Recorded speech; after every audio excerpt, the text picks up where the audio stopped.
Welcome back to Tomorrow's Leader Sports Network podcast with your host, Coach Walker. Today's topic, we're going to get into how I actually got started in doing Tomorrow Leader Sports Network, how I got started in coaching. But first, what I like to do is I like to give a shout out to all of the first responders out there who's fighting this battle, trying to help keep us safe and keep us upright.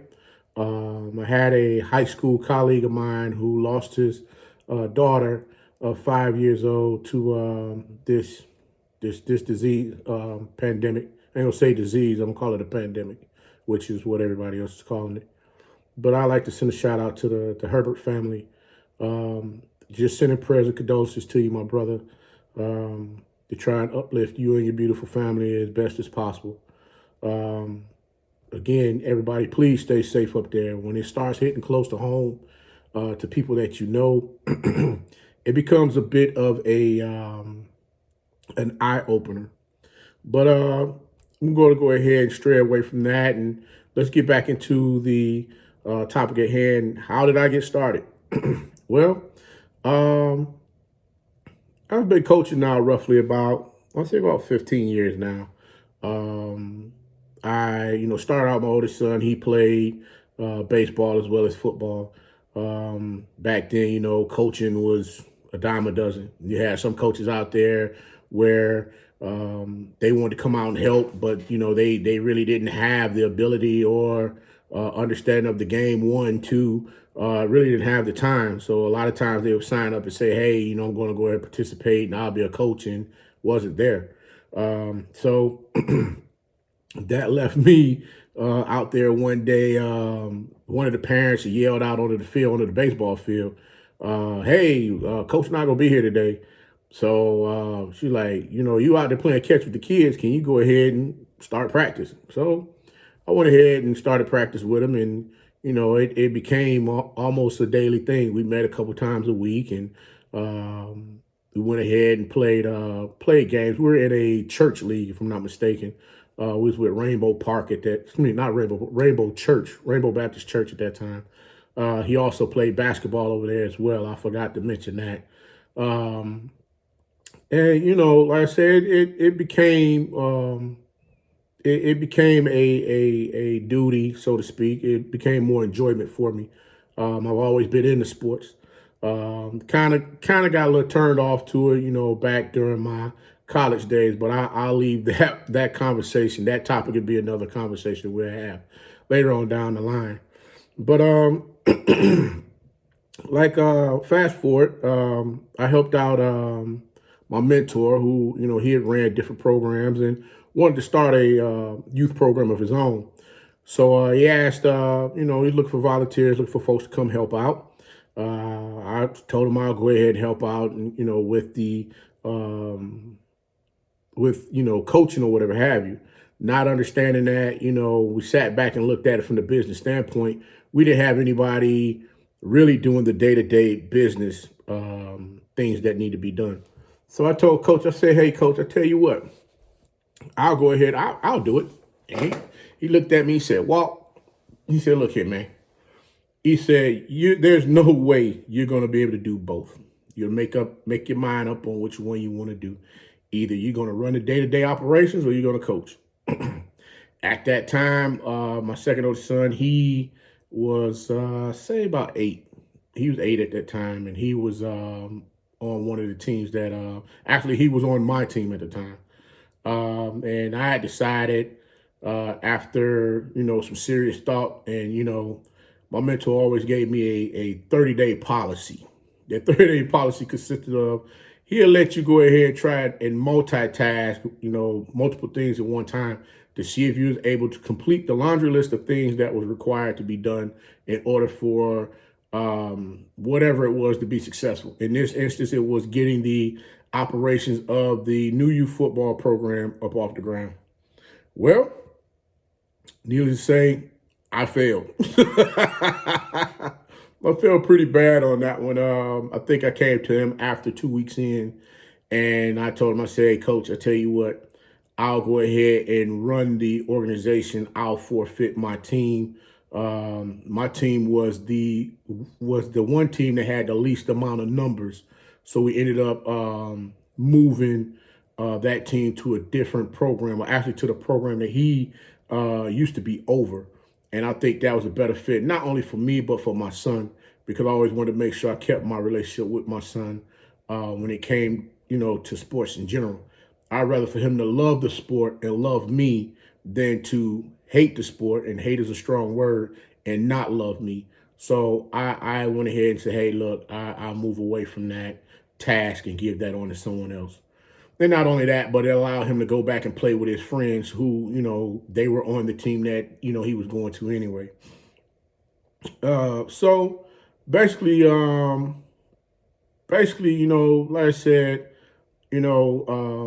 we got down into East Atlanta where we were, and we knew some of the coaches over at a few of the high schools down there. So as you know, as a starter program, you don't have all of the necessities at your fingertips that you would like to have. I.e., the biggest one is lights, especially when it gets dark. When that time change hit, you don't have lights, you got a problem. Parents pay into a program, you don't have lights, you got a serious problem. So we were allowed to go, and we were allowed to come over to one of the high schools and practice there once it got dark. And we already had built a relationship with a couple of coaches over there. And there's one coach in particular. One of the coaches knew him very well. I just so happened walked into the high school that evening, and I was sitting there, I was talking to coach, and one of the players came in from that was at the high school at the time, and he was upset about his recruiting process. He didn't like how he wasn't getting the offers that he felt he should have, because he had an outstanding season. He was a receiver as well as a punt and kick returner. However, size, you keep hearing that word genetics. So, when genetics come into play, it makes you think, why, if I have the ability, why can't I go play on a D1 level? If I have the ability, why can't I go play at a Power 5 school? And a lot of times, a lot of those coaches, they have their players that they want to recruit. So I'm sitting there, I told coach, hey, coach, you mind if I go ahead and take a crack at this? I said, I've been actually looking to go ahead and get into this, with helping kids get recruited in the high, in the college, excuse me. And he said, you know what, coach? We've gotten them a couple of offers, but, if you know a couple of folks that, possibly help him out, hey, go for it. So I asked coach, to give me a copy of his film. He did that. I went ahead, sat down, called a buddy of mine who was an AD at a high school up in Detroit, Michigan, where I'm originally from. And he gave me, a blueprint to follow to go ahead and help, get these young men, young women, film in front of coaches around the country. So I went ahead, devised the plan, sat down, and got everything together. And I'm sending out links everywhere. I'm sending emails, you name it. I'm sending them out, sending out information on this young man. And actually, while working on the first young man, I ended up getting another player that came along who, when you sat down, you heard his story. And I'm sure, a lot of you may be going through this yourself, where you're just trying to find a way out. You want to get out of where you are. You want to get out of the situation that you are. You're willing to do whatever it takes because you see that you're about to hit a dead end once you graduate from high school. So I sat down and said, hey, you know what? Let me go ahead. Let me get your information as well. Talk with coach. Coach gave me the information. And, we went ahead and put things together and got him rolling as well. Well, needless to say, I think probably about a week to 10 days after I had gotten, everything submitted, I got that first call. And, I was working nights. So, while I'm up all night at work, I'm pushing stuff out, trying to make sure I get everything, situated, making sure I done dotted all the I's and crossed all the T's for these young men, and, submitting stuff wherever I could. This young man, like I said, I got a phone call. I think I laid down, came in from work, laid down. I think the phone rang probably about 1 o'clock. And I had to be back at work at that time at 10. No, yeah, 10 o'clock. Phone rung, and it was a coach from university. It wasn't a one of your Power Five schools. It was actually from HBCU. And I sat down, talked to the coach. I woke up. He said, "Hey, is this Coach Walker?" I said, "Yes, this is he." He said, "Yeah, I received your information from for the player. Is there any way I could sit down and talk to the young man?" I told him, "Said, give me 24 hours. I get everything together, and get things set up for you to sit down and meet with this young man and his family and go from there."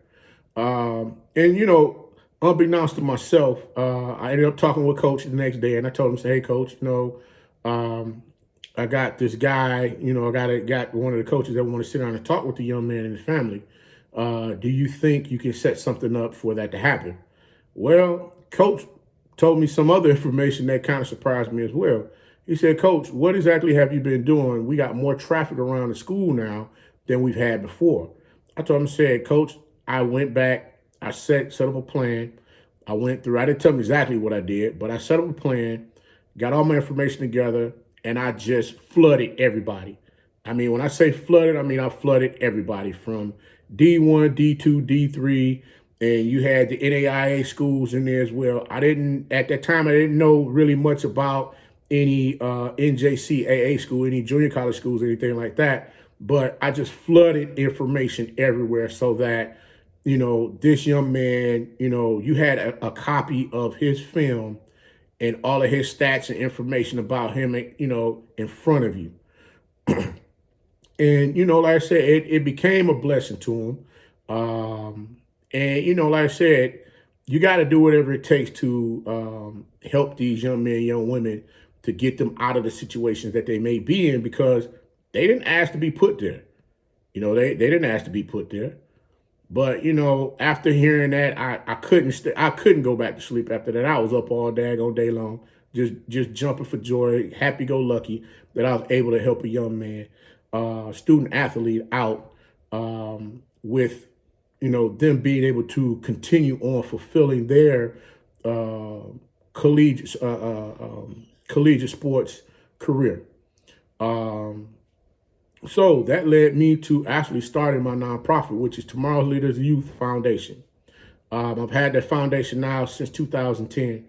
And like I said, I've partnered with some great people around the city of Atlanta, in which, we've helped underprivileged individuals. We've helped kids with tuxedos for proms. I mean, we've done a lot of different things out here in the community that I'm very proud, that I was allowed to be a part of, and just continue to keep wanting to do more. So, guys, like I said, this is why I do what I do. It's never been about anything else but just being a vessel under someone else to help them, you know, get to, get to wherever it is that they're trying to go. Guys, you got to understand, you have to put some work into what it is that you're trying to accomplish. No work in equals no work out. So, again, guys, like I said before, I'm Coach Walker. I'm here just to provide a service unto you for you to go ahead and move in the manner in which you need to move, with, some information that we may have that may be viable to you. Some of it may not. It may be viable to someone else. But at least we took the opportunity to step outside the norm to try and help out, to help someone get to where they're trying to go, from a collegiate sports career standpoint. So again, guys, like I said, if you like the information, please like, share, subscribe to the channel. Hey, share this with your friends out there that may need this help as well. They don't know who to reach out to. Well, guess what? Coach Walker is here.